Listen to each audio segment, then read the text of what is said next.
Bonjour. Alors, le livre dont je vais vous parler maintenant est dernier livre de Claire Castillon qui s'intitule Marche blanche.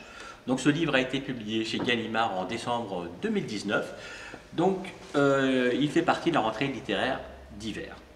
Donc, pour ceux qui connaissent Claire Castillon, c'est une auteure protéiforme qui s'est d'ailleurs fait connaître par des nouvelles, et notamment le titre Insectes qui a eu plusieurs prix et qui a eu une traduction dans plus de 20 pays. Donc elle a, pour ceux qui la connaissent aussi, donc vous savez que son univers est noir et que son humour est de la même couleur.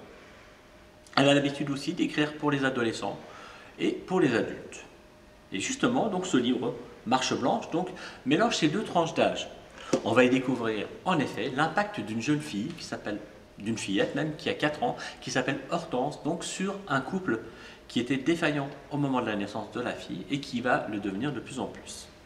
Nous sommes en 2018, donc, dans un village jurassien qui s'appelle Les Rousses, et dans ce village vit le couple donc, de Karl et de sa femme, dont on ne connaîtra jamais le prénom, mais dont on va pénétrer l'esprit.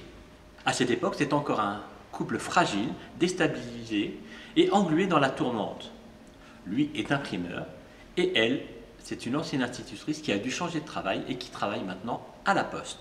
Ce couple qui vit ensemble depuis 17 ans forme un socle solide malgré tout, même si l'amour ne forme plus le ciment de leur relation, mais l'espoir plutôt est leur mantra en ce moment. C'est qu'il y a 10 ans, leur fille Hortense, 4 ans donc, s'est fait kidnapper devant les yeux et devant l'impuissance de sa mère qui jouait à cache-cache avec sa fille. Après l'enquête et des recherches interminables, des marches blanches s'intensifient et s'enchaînent, et même si elles faiblissent en mobilisation, c'est tout un pays qui soutient cette famille. En vain, démunie, la maman de la petite fille se persuade, coûte que sa fille, encore 10 ans après, est encore en vie.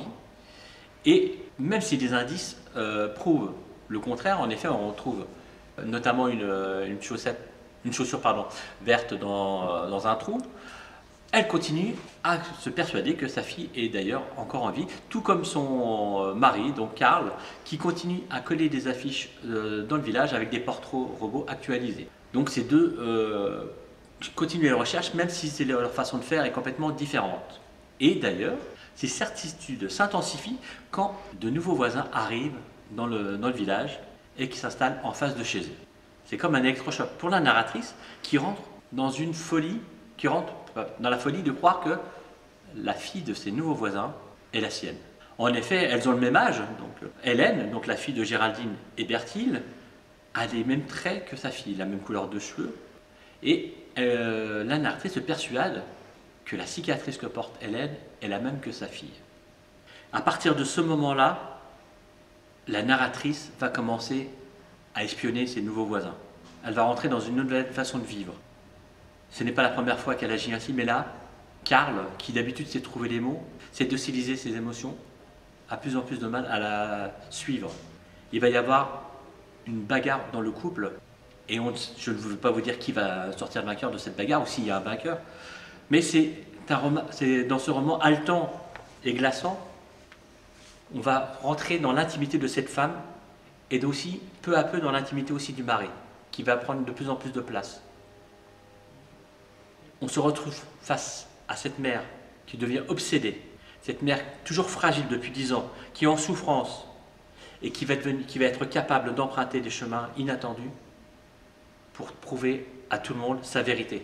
Moi, j'ai beaucoup aimé rentrer dans cette intimité, notamment pour compenser le fait d'être tout le temps dans le cerveau de ces jeunes filles. Claire Castillon va nous peindre des personnages secondaires.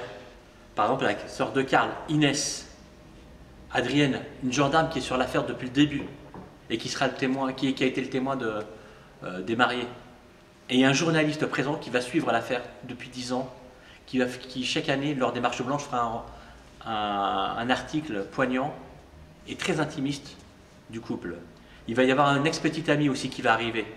Et tous ces gens vont être autant d'indices, de fausses routes, qui imposent à ce roman un charme vénéneux. Dans ce roman court de 160 pages, on est pris à la gorge. Les phrases sont courtes, aiguisées. Et l'auteur nous livre un modèle de roman psychologique.